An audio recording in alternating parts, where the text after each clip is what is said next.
بسم اللہ الرحمن الرحیم۔ اعوذ باللہ من الشیطان اللعین الرجیم۔ بسم اللہ الرحمن الرحیم۔ وبہ نستعین وہو خیر ناصر و معین۔ عزیز طلاب کرام، امید ہے کہ آپ تمام خیر و عافیت سے ہوں گے۔ ہماری یہ گفتگو اور سلسلہ بحث ہے وہ ہے مقصد خامس یعنی امامت کے بارے میں، جس میں ہم نے سب سے پہلے تعریف امامت کی اور اس کے بعد امامت کی اہمیت کو بیان کیا کہ اس کا نصب واجب ہے کیونکہ یہ لطف ہے۔ پھر اس کے بعد ہم نے آیا جب امام کو نصب کرنا واجب ہے تو آئے امت کی تجویز سے جائز ہے، جیسا کہ بعض لوگوں کا عقیدہ ہے، یا یہ جائز نہیں بلکہ اس کی نصب کے لیے امام یعنی اللہ تعالیٰ خود ہی نصب اس امام کو کرے گا۔ تو اس میں ہمارا موقف یہ تھا کہ اللہ تعالیٰ ہی نصب امام کرے گا، اور اس کے اوپر ہم نے تقریباً 24 ادلہ پیش کیے کہ امت کبھی بھی خلیفہ کو نصب کرنے کا اختیار نہیں رکھتی۔ تو لہذا اس کے بعد ہم جب اس سلسلے کو آگے بڑھاتے ہوئے یہاں تک پہنچے کہ نصب امام یعنی مسئلہ اولا یہ تھا کہ ان نصب الامام واجب علی اللہ تعالیٰ، کہ اللہ تعالیٰ کے اوپر نصب امام واجب ہے۔ تو جب ہمارا یہ عقیدہ ہے تو اس کے اوپر ہم آج ادلہ یعنی کچھ اشکالات کو ذکر کریں گے اور ان اشکالات کا جواب دیں گے۔ اشکالات یہ ہے کہ قال خواجہ نصیر الدین توسی رحمۃ اللہ علیہ نے کچھ اشکالات جواب یعنی بیان فرمائے، پھر ان کے جوابات بھی ذکر کیے ہیں۔ والمفاسد معلومۃ الانتفاع، مفاسد معلوم انتفاع ہے یعنی معلومۃ الانتفاع ہے، یعنی امامت کے اندر یہ جو آپ کہہ رہا ہے، امامت کے اندر یہ جو آپ کا نظریہ ہے کہ مفاسد ہے، تو یعنی آپ جو احتمال مفسدہ دیتے ہیں تو اس کے بارے میں کہتے ہیں کہ یہ تو معلومۃ الانتفاع ہے، یعنی کوئی ایسی مفسدہ ہمیں نظر نہیں آتی۔ جب مفسدہ نہیں ہے اور مصالح کا ہمیں علم ہے بس نصب امام واجب ہو جائے گا۔ ایک اشکال کا جواب ہے انحصار اللطف فیہ معلوم للاقلاع، انحصار لطف یعنی لطف منحصر با امام ہے، امام کے اندر ہی لطف منحصر ہے، آپ اس کے متبادل پیش کرنا چاہے تو یہ آپ نہیں کر سکتے۔ یہ ایک ہے ووجودہ لطف و تصرف و آخر وعدمہ منا، یہ بھی ایک اشکال ہے کہ جس میں یہ کہا گیا کہ آپ کے سارے ائمہ میں سے اکثر نے کوشش اختیار کی، آپ کے آخری امام ان کے ہاں غیبت کا سلسلہ چلا، وہ کبھی غیبت کبریٰ میں چلے گئے کبھی غیبت صغریٰ میں، تو ان کے نسب کے وجوب ہونے کے آپ کو کیا فائدہ، امام تو غیب میں ہے، آپ ان سے استفادہ نہیں کر سکتے۔ تو اس کے بارے میں ہم بیان کرتے ہیں کہ امام کا وجود ایک الگ لطف ہے جس کی وجہ سے نصب واجب ہو جاتا ہے، لیکن اگر وہ ہمارے درمیان رہے اور تصرف کرے تو یہ الگ لطف شمار ہوگا، وہی پہلے والا لطف نہیں ہے۔ لیکن اگر وہ ہمارے درمیان نہیں ہے تو اس کے وجود کا لطف تو مستقل موجود ہے۔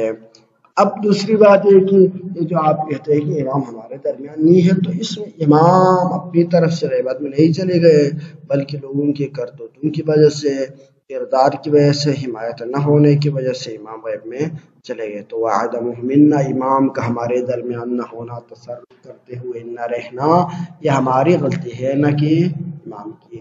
تو یہ سارے اقول علامہ علیہ رحمۃ اللہ علیہ فرماتے ہیں، یہ جو چند یعنی یہ جو عبارت ایک سطر پیش کی ہے، یہ حاضی اعتراضات علی دلیل اصحابنا، یہ جو ہمارے اصحاب نے امام کے نصب واجب ہونے کے اوپر جو ادلہ پیش کیے تھے، یا ہمارے جو کچھ نظریات تھے اس امامت کے بارے میں، ان کے اوپر اشکالات ہیں مع الاشارۃ الی الجواب عنہ، ان کے جواب کو بھی یہاں پر ذکر کیا گیا ہے۔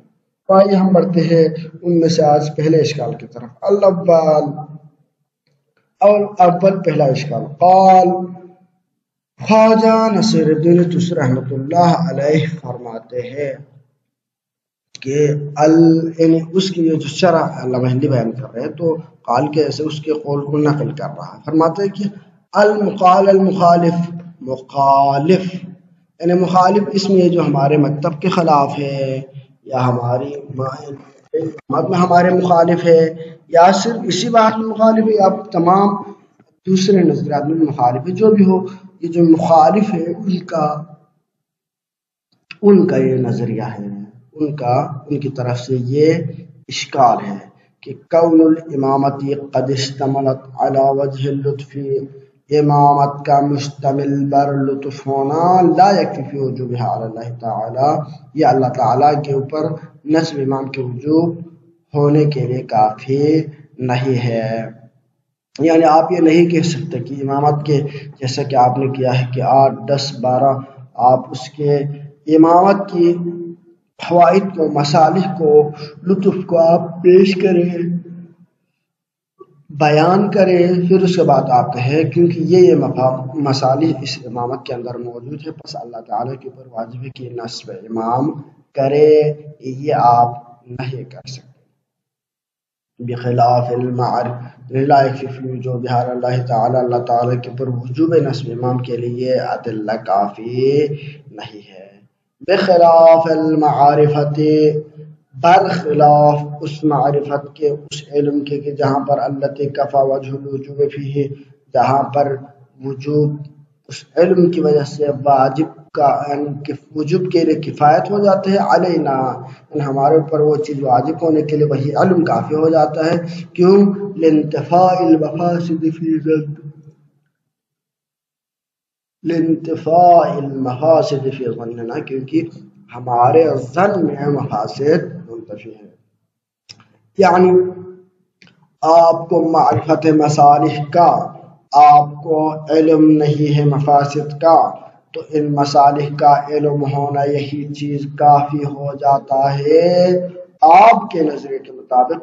کس کے لیے نصب ہے؟ امام کے لیے، یہ آپ کے مطابق ہو سکتا ہے، لیکن آپ اس کے ذریعے سے یہ ثابت نہیں کر سکتے کہ اللہ تعالیٰ کے اوپر بھی نصب امام واجب ہے۔ کیوں؟ اما فی حق تعالی، اللہ تعالیٰ کے حق میں وجوب نصب امام ثابت کرنے کے لیے فلا یکفی وجہ الوجوب، یہاں پر یعنی وجہ وجوب کو یعنی ثابت کرنے کے لیے کافی نہیں ہے، ما لم یعلم انتفاع المفاسد، مگر یہ کہ آپ کو یہاں پر علم ہو جائے کہ یہاں پر کوئی مفسدہ نہیں ہے، یعنی عدم مفسدہ کا احتمال کافی نہیں ہے، بلکہ آپ کو یہ بھی ثابت کرنا پڑے گا کہ یہاں پر مفسدہ نہیں ہے۔ عدم مفسدہ کو آپ کو ثابت کرنا پڑے گا، صرف احتمال کافی نہیں ہے۔ آپ یہ نہیں کہہ سکتے کہ مفسدہ نہیں ہے، اس کے احتمال مفسدہ نہ ہونے کے احتمال ہے، بس اسی بنا پر ہم کیا قرار دیتے ہیں؟ اسی احتمال کی بنا پر ہم نصب امام کو واجب قرار دیتے ہیں، یہ آپ نہیں کہہ سکتے۔ ولا یکفی الظن بانتفاعها، اور یہاں پر ظن منتفی با مفسدہ کا ظن کافی نہیں ہے، بلکہ علم ضروری ہے وجوب کے لیے۔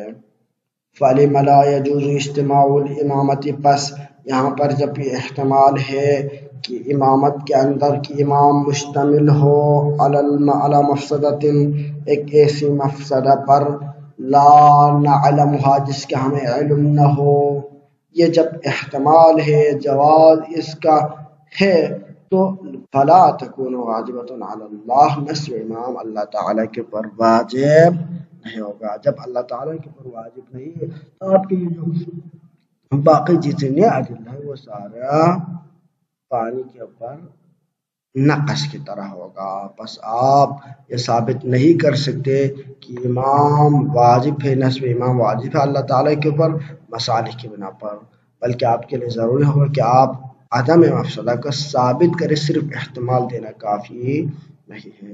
تو جواب ہماری طرف سے، یعنی خواجہ نصیر الدین طوسی کی طرف سے، علامہ ہلی کی طرف سے، مکتب تشیع کی طرف سے یہ جواب ہے کہ ان المفاسد معلومۃ الانتفاع عن الامامہ، امامت سے مفسدہ کا منتفی ہونا معلوم ہے۔ یہ آپ ہمارے اوپر تہمت نہ لگائے کہ آپ ظن کی بنا پر، یعنی عدم مفسدہ کا صرف آپ کو احتمال ہے، ہمیں احتمال نہیں بلکہ ہمیں علم ہے کیوں؟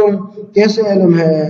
مفاسد تو اتنے زیادہ ہو سکتے ہیں، عدم کا تو علم رکھنا تو بہت مشکل ہے، یہ تو عدم ہے، شے عدمی ہے، تو آپ اتنے سارے مفاسد کا ممکن ہے آپ کے علم میں نہ ہو، لیکن کوئی نہ کوئی مقصد ہو سکتا ہے، تو آپ عدم کا کیسے احتمال یعنی اعلان کر سکتے ہیں؟ تو ہم اس کے بارے میں کہیں گے لأن المفاسد محصورۃ معلومۃ، مفاسد کچھ گنے چنے ہیں، معلوم ہیں، جب یجب علینا اجتنابها اجمع، انہیں معلوم گنے چنے مفاسد سے اجتناب ہمارے اوپر واجب ہے، یہ ہماری ذمہ داری ہے۔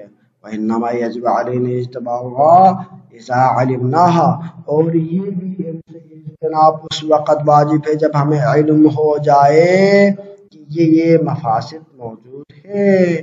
کیوں؟ لأن التکلیف بغیر المعلوم محال، تکلیف بغیر معلوم محال ہے، یعنی جب مفاسد کا آپ کو علم ہی نہ ہو پھر بھی ان مفاسد سے اجتناب آپ کے لیے ضروری ہو، تو اس صورت میں کیا ہوگا؟ اس صورت میں یہ ہوگا کہ یہ مفاسد یعنی جب آپ کو علم نہ ہو کسی چیز کے مفسدہ کا، اور آپ اس احتمال کی بنا پر یہاں پر میرے پر تکلیف ہو، یہ احتمال دینا یعنی غیر معلوم کے مکلف ہونے کے احتمال دینا، یہ محال ہے۔ کیوں؟ اگر یہ ہوتا تو وما علینا الا البلاغ المبین وما كنا معذبین حتی نبعث رسولا، تو اس کے علاوہ یہ جو ادلہ قبح عقاب بلا بیان، تو یہ سارے ادلہ ان کے حساب یہ ثابت کر سکتے ہیں کہ غیر معلوم کے بارے میں اللہ تعالیٰ کبھی مکلف نہیں بناتا، یہ بنانا محال ہے۔ اس کے خلاف ادلہ عقلیہ و نقلیہ موجود ہے، جب یہ سارے ادلہ موجود ہیں تو آپ کیسے کہہ سکتا ہے کہ ایک محتمل مفسدہ کا ہم مکلف ہو اور اس کی وجہ سے نصب امام واجب نہ ہو، یہ ممکن نہیں ہے۔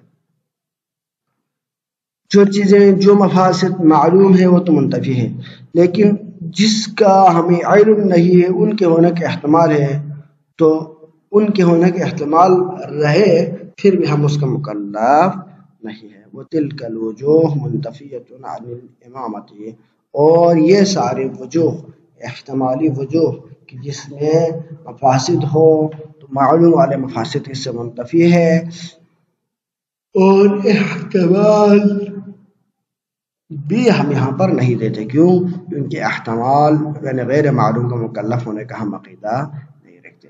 فیبقى وجہ اللطف خالیا عن المفسدۃ، بس یہاں پر لطف رہ جاتا ہے، جب سارا کا سارا لطف ہو، جتنے لطف ہم نے امامت کے لیے ذکر کیے وہ سارے لطف جب باقی ہو، ان سے مفاسد ختم ہو جائے، تو اس صورت میں کیا ہوگا؟ فیجب علیہ تعالی، اللہ تعالیٰ کے پر واجب ہوگا کہ وہ نصب امام کرے۔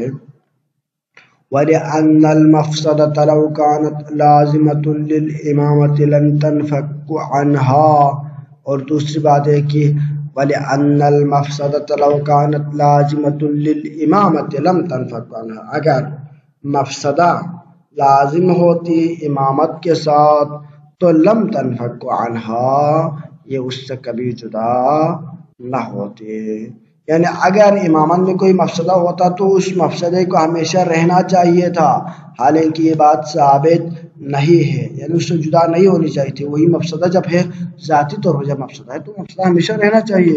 باطل قطعا، اور یہ بات باطل ہے کہ امامت میں ہمیشہ سے مفسدہ رہی ہو، یہ بات ثابت نہیں کر سکتے بلکہ اس کے خلاف ثبوت ہے۔ کیوں؟ کیونکہ اللہ تعالیٰ کا فرمان ہے کہ انی جاعلک للناس اماما، کہ اے آدم میں تجھے لوگوں کے لیے امام بنا رہا ہوں، تو اس کے اندر میں تجھے لوگوں کے لیے امام بنا رہا ہوں، اگر اس کے اندر مفسدہ ہو اور مفسدہ ہمیشہ سے رہنے والی چیز ہو تو اللہ تعالیٰ اس کو جعل امام ہی نہ کرتا۔ جب اللہ تعالیٰ نے جعل امام کیا ہے تو اس کا مطلب ہے کہ یہ مفسدہ والا فعل نہیں ہے، یعنی اس کے اندر کوئی مفسدہ موجود نہیں ہے۔